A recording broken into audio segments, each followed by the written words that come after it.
Megastar Chiranjeevi ఇల్లు శనివారం రాత్రి సెలబ్రిటీలతో సందడిగా మారింది. పలువురు ప్రముఖులతో కళకళలాడింది. ఎందుకు ఏంటో ఆ వివరాలు ఇప్పుడు చూద్దాం. మెగాస్టార్ చిరంజీవిని కేంద్ర ప్రభుత్వం పద్మ విభూషణ్తో సత్కరించిన విషయం తెలిసిందే. ఈ పురస్కారం మెగాస్టార్ కు రావడంతో తెలుగు రాష్ట్రాల్లోని ప్రజలు, ముఖ్యంగా ఆయన అభిమానులు సంబరాలు చేసుకుంటున్నారు. చిరంజీవికి రాజకీయ, సినీ, పలు రంగాల ప్రముఖులు శుభాకాంక్షలు తెలుపుతున్నారు. ప్రతిష్టాత్మకమైన పద్మ విభూషణ్ పురస్కారానికి మెగాస్టార్ చిరంజీవి ఎంపికైన సందర్భంగా కోడలు ఉపాసన కొణిదెల హైదరాబాద్ లో విందును ఏర్పాటు చేశారు. గజం కేవలం 26,000 రూపాయలతో 165 గజాల భూమి కేవలం 52 లక్షలు మాత్రమే. ప్రతిష్టాత్మకమైన పద్మ విభూషణ్ పురస్కారానికి మెగాస్టార్ చిరంజీవి ఎంపికైన సందర్భంగా కోడలు ఉపాసన హైదరాబాద్ లో విందును ఏర్పాటు చేశారు.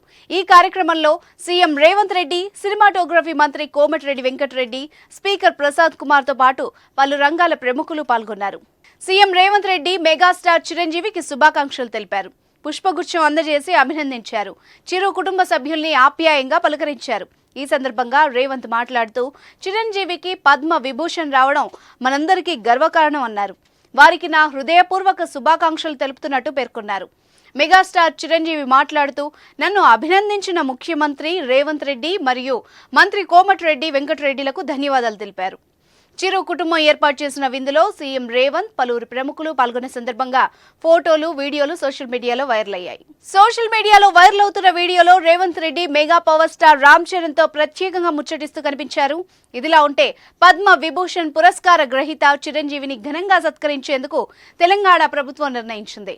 శిల్పకళా వేదికలో సీఎం రేవంత్ రెడ్డితో పాటు పలువురు మంత్రులు పాల్గొని చిరంజీవితో పాటు పద్మ అవార్డుల గ్రహీతల్ని సన్మానించనున్నారు.